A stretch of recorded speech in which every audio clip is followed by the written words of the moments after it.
Hello everyone, so welcome again to Nursing Entrance Center 24/7. I am Hek Shokan, your physics educator और आज मैं आपके सामने एक बहुत ही इंटरेस्टिंग सी वीडियो लेकर के आई हूँ जिसमें हम लोग ये डिस्कस करने वाले हैं कि यूपी सेनेट के अलावा आप कौन से ऐसे नर्सिंग या तो फिर पैरामेडिकल के एग्जामिनेशन हैं वो दे सकते हैं, या तो फिर बच्चों हम यूपी सीनेट के अलावा और क्या क्या ऑप्शन है जिसके थ्रू आप इस हेल्थ केयर फील्ड के अंदर जा सकते हैं, अपनी सर्विसेज प्रोवाइड कर सकते हैं। ठीक है जी।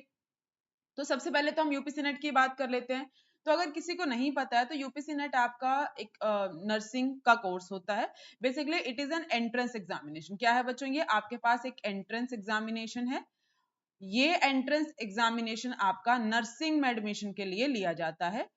ठीक है, और स्पेसिफिकली किस स्टेट के लिए? आपका यूपी के लिए। So the name is UPC net.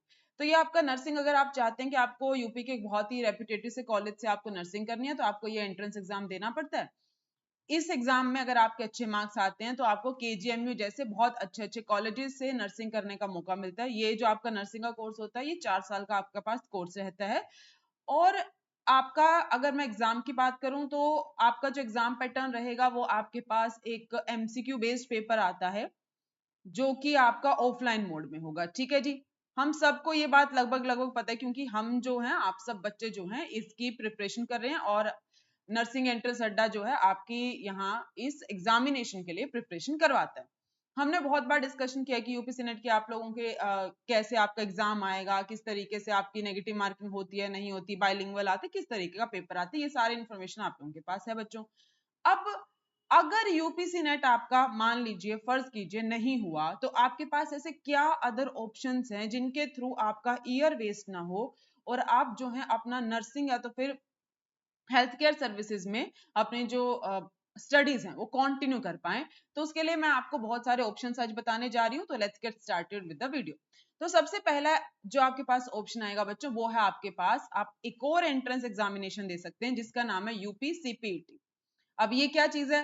मैंने बोला ये क्या है बेटा जी आपके पास? ये आपके पास again this is an entrance exam. Entrance exam होता है, किसका लिए होता है बेटा जी? ये आपका पैरामेडिकल कोर्सेज के लिए एंट्रेंस एग्जाम होता है। यूपी से अगर आप पैरामेडिकल के कोर्सेज करना चाहते हैं तो आप ये यूपी सीपीईटी एग्जामिनेशन दे सकते हैं। इसका भी बच्चों बिल्कुल सेम ही पैटर्न रहता है। आपका जो कंडक्टिंग बॉडी है यूपी सीनेट के लिए, यूपी सीपीईटी के लिए सेम रहेगी आपके पास। प्लस आपका जो एग्जाम का पैटर्न रहेगा वो भी ऑलमोस्ट सेम ही है यूपी सीनेट जैसा।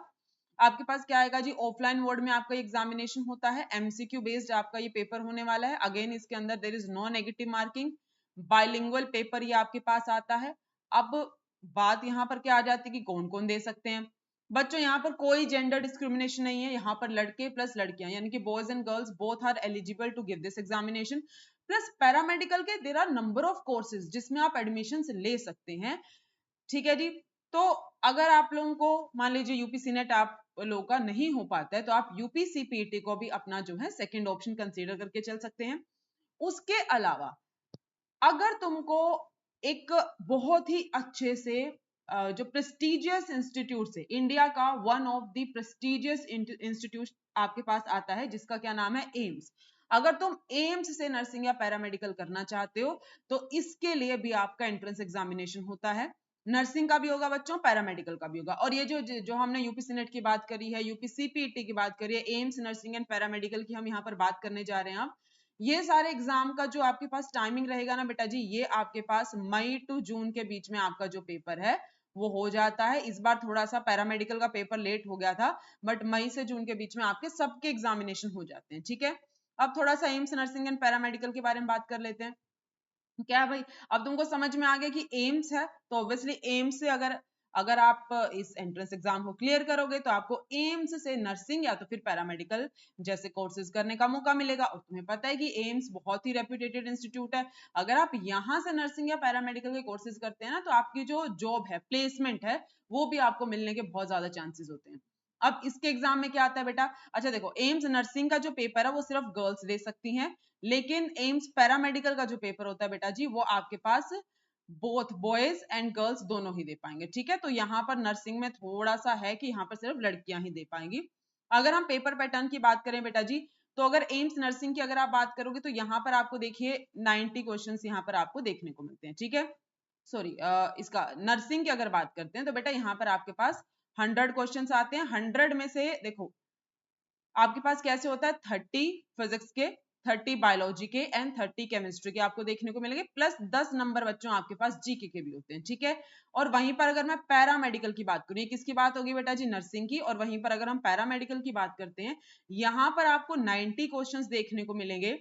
30 आपके पास फिजिक्स के आएंगे, 30 केमिस्ट्री के एंड 30 ही आपके पास बायोलॉजी के आएंगे। अब देखो पैरामेडिकल में क्या होता है, जिन बच्चों के पास मैथ्स आ, यानी कि अभी तो हमने किसकी बात करी, जिसके पास पीसीबी रहा है 12th के अंदर, लेकिन कोई स्टूडेंट अगर ऐसा है अगर उसके पास मैथ्स रहा है यानी कि पीसीएम एज इन कॉम्बिनेशन रहा है 12th के अंदर, वो भी पैरामेडिकल का एग्जाम यहाँ पर दे सकता है, ठीक है। बस बायोलॉजी की जगह फिर उसके पास क्या आएगा बेटा जी, मैथ्स आ जाएगा। अब क्योंकि ये नेशनल लेवल एग्जामिनेशन है बच्चों, तो पेपर आपका मोस्टली न्यूमेरिकल बेस्ड रहेगा। यहाँ पर यूपी सी नेट या तो फिर आपके पास यूपी सीपीईटी करा सीपीईटी की तरह बेसिक पेपर नहीं आता कि थ्योरी बेस्ड पेपर आपका नहीं आएगा। प्लस बेटा जी आपके पास क्या है, -1/3 नेगेटिव मार्किंग भी होती है। तो अगर आप यूपीसी नेट के अलावा एम्स नर्सिंग या पैरामेडिकल को भी कंसीडर करके चलते हैं, तो बच्चों आपको आपकी जो प्रिपरेशन है उसको थोड़ा सा अप करना पड़ेगा, क्योंकि वहां पर जहां आपको सिर्फ थ्योरी बेस्ड क्वेश्चंस देखने को मिल रहे हैं, यहाँ पर आपका एग्जाम पैटर्न अलग होने के साथ साथ आपकी नेगेटिव मार्किंग भी ऐड हो गई, साथ में तुमको न्यूमेरिकल्स पूछे जा रहे हैं। तो आप बेसिकली हमको 11th-12th के बेसिस पर ही अपना पूरा का पूरा सिलेबस रहता है, but the whole difference in the level of the questions asked in your examinations, यूपीसी नेट या तो फिर सीपीटी की अगर मैं बात करूं, आपका बच्चों बिल्कुल ही बेसिक लेवल की थ्योरी पूछी जाती है, ठीक है। वहीं पर अगर आप नर्सिंग एम्स या पैरामेडिकल मतलब सॉरी एम्स नर्सिंग या पैरामेडिकल सोच रहे हैं करने के लिए, तो फिर बेटा जी आपको न्यूमेरिकल की प्रैक्टिस अच्छे से करके जानी ही पड़ेगी। अब ये तो हुई बात कि चले ठीक है मैम, जब यूपीसी नेट का लेवल ही हमको ऐसा लग रहा है कि बहुत ज्यादा हाई है, तो एम्स को हम कहाँ कंसीडर करें। तो इसके अलावा भी आपके पास एक और ऑप्शन होता है, जो कि आपके पास आता है एएनएम और जीएनएम। अब जीएनएक्स जो जीएनएम होता है आपके पास 3 इयर्स का डिप्लोमा होता है बच्चों, और जो एएनएम होता है दैट इज 2 इयर्स डिप्लोमा। अगर मैं जीएनएम की बात करूं बच्चों, तो जीएनएम के लिए भी आपका जो है उत्तर प्रदेश में एक एंट्रेंस एग्जामिनेशन लिया जाता है, जो कि यूपी गेट के नाम से जाना जाता है। ये आपका कॉमन एंट्रेंस एग्जाम होगा।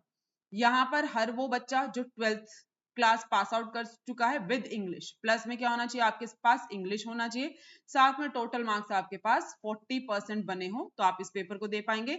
या तो फिर कोई बच्चा ऐसा भी होता है जिसने 12वीं कर ली लेकिन उसके बाद एक डिप्लोमा कोर्स किया है, वो है जैसे कि एएनएम कर लिया है, तो फिर कोई और हेल्थ केयर वोकेशनल कोर्स किया है, तो आपका इस डिप्लोमा कोर्स में भी भाई 40% नंबर होने चाहिए, तभी आप इसको दे पाओगे। इसका फायदा क्या, एक तो सिर्फ साइंस वालों के लिए बाउंडेड नहीं है कि सिर्फ साइंस वाले बच्चे इसको दे सकते हैं, आर्ट्स वाला बच्चा भी इसको दे पाएगा, इसमें कोई प्रॉब्लम नहीं है। और अगर आपको यूपीसी नेट बहुत ज्यादा हार्ड लगता है बेटा, तो इसमें आपके पास 10th लेवल तक की साइंस आती है। कहां तक की भाई, 10th लेवल साइंस आपसे पूछी जाएगी। उसके अलावा आपके पास ये होता है 50 मार्क्स का, ठीक है। उसके अलावा आपसे जीके प्लस इंग्लिश पूछी जाती है, जो कि आप लोग अगर अभी से पढ़ना स्टार्ट करेंगे तो बहुत आराम से इन दोनों सब्जेक्ट को भी कवर कर पाएंगे, ठीक है बच्चों। बस इसका क्या है कि 50 परसेंटाइल इसका रहता है। अगर आपको गवर्नमेंट कॉलेजेस में एडमिशन चाहिए, तो आपका वो जो उन्होंने अपना कट ऑफ जो है डिसाइड कर रखा है, आपको उससे ज्यादा मार्क्स लेकर के आने पड़ेंगे, ठीक है बच्चों। तो भाई ये बहुत अच्छा मौका है। मान लीजिए कोई ऐसा स्टूडेंट, देखो जो इंटेलिजेंट बच्चे हैं जिनको लगता है कि मैम हम तो टॉपर है, हम तो कर लेंगे, हमें कोई दिक्कत नहीं है। मुझे पता है कि आप लोगों का जो पैटर्न रहता है बेटा वो किस तरीके का रहता है।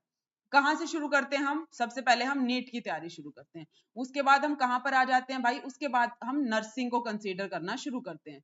नर्सिंग में भी कुछ जो लड़कियां हैं वो ज्यादातर प्रेफरेंस अपना नर्सिंग को रखती हैं, जो लड़के हैं वो ज्यादातर प्रेफरेंस अपना पैरामेडिकल को रखेंगे, तो नर्सिंग एंड पैरामेडिकल की तरफ आप लोग शिफ्ट हो जाते हैं।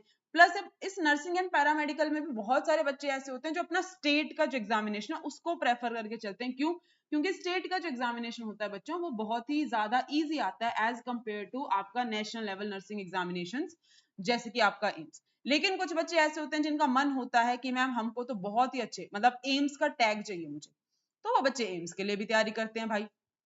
लेकिन बेटा जी जब हम अपना लेवल टुवर्ड्स दी लो लेकर आ रहे हैं, और हमारा मकसद क्या है, we don't want to waste a single year, हम अपनी जिंदगी का या आप अपनी लाइफ का एक भी साल वेस्ट नहीं करना चाहते तो सारे के सारे ऑप्शंस खुले रखने पड़ेंगे।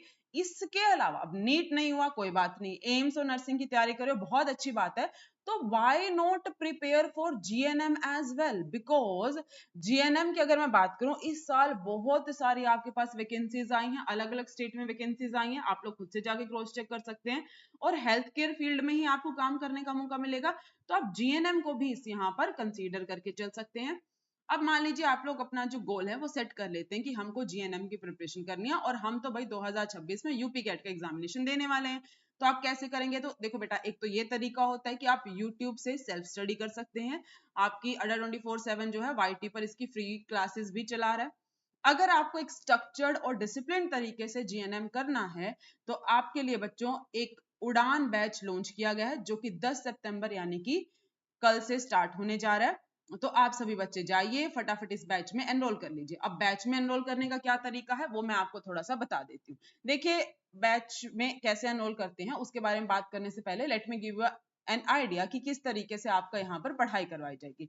अब तुमको पता है कि मैंने क्या बोला, जनरल साइंस आती है बेटा जी, और क्या आएगा आपके पास, जीके आएगा और साथ में आपके पास इंग्लिश आएगा। जो यहाँ पर बैच के अंदर आपका मेन फोकस रखा जाएगा वो जीएस पर रखा जाएगा, क्योंकि ये जो जनरल साइंस है आपके पास इसमें बेसिकली आपका 10th के नीचे का जो लेवल होता है वहां तक का साइंस पूछा जाता है, फिजिक्स केमिस्ट्री बायोलॉजी ये सब कुछ आपका पूछा जाएगा, तो 50 नंबर की आपके पास आएगी। तो सबसे ज्यादा हाई वेटेज जो हो गया वो जीएस का हो गया। देन आपकी इंग्लिश इसकी जीके की क्लासेस यहाँ पर रखी गई हैं, क्योंकि उसके बाद 30 नंबर की आपके पास जीके आती है।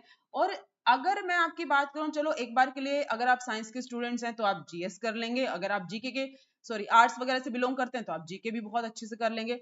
लेकिन बच्चों अगर आप लोग मान लीजिए कोई आर्ट्स का बच्चा तो उसके लिए जीएस मुश्किल हो जाएगी, और अगर कोई थोड़ा सा साइंस स्ट्रीम से बिलोंग करता है और अपने जो जनरल सराउंडिंग है उसके टच में नहीं रहता तो उसके लिए जीके थोड़ा सा टफ हो जाएगा। तो our first target is going to be these two subject. बाकी रही बात इंग्लिश की, ये सब्जेक्ट आप बचपन से लेकर के 12th तक पढ़ते आते हैं। क्यों भाई? क्योंकि एलिजिबिलिटी क्राइटेरिया के अंदर ही उसने क्या बोल रखा है कि 12वीं में इंग्लिश होना जरूरी है, जिसके पास 12th में इंग्लिश नहीं है वो एग्जाम देने के लिए एलिजिबल ही नहीं है, राइट? तो इस तरीके से आपका ये बैच प्लान किया गया है। अगर आप मुझसे पूछेंगे कि मैम कब तक सिलेबस खत्म हो जाएगा, 10th ऑफ सितंबर से आपके पास ये बैच स्टार्ट हो रहा है, तो बेटा जी आपका by the end of November और मिड दिसंबर तक मैक्स टू मैक्स आपका ये जो सिलेबस है उसको पूरा करवाने का हमारा टारगेट है। जीके थोड़ा सा आपका वास्ट रहेगा, जीएस तो हम लोग फिर भी फटाफट कंप्लीट कर लेंगे। जीके में बच्चों आपके पास देखो क्या है ना कि जीके लिख करके छोड़ देता है लेकिन आएगा क्या, मोस्टली बेसिकली आपका जो यूपी पर ही फोकस रहने वाला है। यूपी का ही ज्योग्राफी हो गया, क्लाइमेट हो गया, conservation park, folk dances, languages, food, ये सब कुछ यहाँ पे पूछा जा सकता है। उसके अलावा हमारे पास जो है हेल्थ एंड साइंस से रिलेटेड, जो अब क्योंकि आप हेल्थ केयर फील्ड में जाने वाले तो हेल्थ केयर फील्ड से रिलेटेड आपके जो करंट अफेयर्स हैं वो भी यहाँ पर आपको थोड़े से पढ़ के जाने पड़ेंगे। ज्यादा बहुत डीप में आपकी जीके आती नहीं है, बहुत ही बेसिक लेवल का आपका पेपर आता है देखो, और नेगेटिव मार्किंग नहीं होती है, बाइलिंगुअल आपका एग्जाम होता है। ठीक है बच्चों, चलिए अब मैंने आपको बैच के बारे में, बैच में किस तरीके से पढ़ाई होगी सब कुछ एक्सप्लेन कर दिया। अब हम थोड़ा सा डिस्कस कर लेते हैं कि बैच आपको कैसे परचेज करना है। तो आप लोगों को क्या करना है मैं अभी आपको दिखा देती हूँ। तो अपने ब्राउजर को, किसी भी ब्राउजर को आप खोल सकते हैं। लेट्स जस्ट से कि हमने आपके पास यहाँ पर गूगल को ओपन कर लिया, तो आपको क्या टाइप करना है बेटा जी, अड्डा 24/7 इसके अंदर आप लोग टाइप कीजिएगा। जैसे ही आप अड्डा 24/7 इसके अंदर टाइप करेंगे तो इस तरीके का एक इंटरफेस आपके पास खुल के आ जाएगा। तो यहाँ पर जो पहला ऑप्शन आपको दिखाई दे रहा है उस पर क्लिक कर लेते हैं। तो जैसे ही आप इस पर क्लिक करते हैं बच्चों तो आपके पास एक ऑप्शन आएगा, जैसे कि आप देख लीजिए इस तरीके का आपको इंटरफेस दिखाई देगा। यहाँ पर आपको छोटा सा ऑल कोर्सेज दिखाई दे रहा है बेटा, इस ऑल कोर्सेज पे जाइएगा, सबसे नीचे आपको नर्सिंग दिखाई देगा। अब क्योंकि हम जीएनएम की बात कर रहे हैं तो इस नर्सिंग में हम क्या ढूंढेंगे, एएनएम एंड जीएनएम को ही सर्च करते हैं। चलिए जी, एएनएम और जीएनएम आपने ओपन किया, तो जैसे ही आप एएनएम और जीएनएम ओपन करेंगे तो आपको यहाँ पर, आपको जूम करके दिखा देते हैं, ये उड़ान बैच आपको यहाँ पर दिखाई दे जाएगा। देखो यहाँ पर बैच का प्राइसिंग भले ही आपको 1919 दिखाई दे रहा है, लेकिन बच्चों जैसे ही आप क्या अप्लाई करेंगे बच्चा, कूपन कोड अप्लाई करेंगे। विच कूपन कोड, Y932। आप बाय नाउ पर क्लिक कीजिएगा, Y932 कूपन कोड अप्लाई करना। तो देखो बच्चों यहाँ पर आपके पास बैच का प्राइसिंग कितना हो जाएगा, 839 जो है आपके पास ये बैच का प्राइसिंग हो जाने वाला है। तो ज्यादा आपका 840 रुपए का आपका ये बैच रहेगा, जिसमें प्रिपरेशन किस तरीके से होगी वो मैंने आपको बता दिया है। आप लोग आराम से जा करके जैसे कि अभी मैंने आपको एक्सप्लेन किया कि कैसे आपको करना है, ओपन अड्डा 24/7 अपना टाइप कीजिएगा, वहां से आप कहां पर जाइएगा, ऑल कोर्सेज पर जाइएगा और ऑल कोर्सेज से आप नर्सिंग पे जाइएगा। ठीक है, नर्सिंग पे जाने के बाद बच्चों हमें कहाँ जाना है, नर्सिंग पे जाने के बाद आप जो है ANM एंड GNM पर क्लिक कर सकते हैं। वहां पर आपको बेटा जी ये उड़ान बैच दिखाई दे जाएगा। अब जैसे ही आप इस उड़ान बैच को ओपन करेंगे, वहां पर आपका स्टडी प्लान से लेकर के किस तरीके से आपको पढ़ाया जाएगा, क्या आपका सिलेबस है, कब तक आपका सिलेबस पूरा होगा, सारी चीजें वहां पर मेंशन्ड है। एक स्पेशल मैराथन क्लास भी आज रखी गई थी ताकि आप लोगों को आइडिया लग जाए कि UPC नेट में और GNM में बेसिकली क्या फर्क होता है, क्वेश्चन का लेवल में कितना डिफरेंस होता है। तो मुझे ये लगता है पर्सनली कि जो बच्चा UPC नेट की तैयारी कर रहा है वो तो ये एग्जाम दे सकता है। आपके पास एक जो ऑप्शन रहेगा वो डेफिनेटली रहेगा और आपका जो साल है वो वेस्ट होने से बच जाएगा। ठीक है बच्चों, तो आप जाइए और इस बैच में एनरोल कर लीजिए। बैच का नाम आपके पास क्या है जी, उड़ान आपके बैच का नाम है। That's all for this video, have a nice day, bye bye.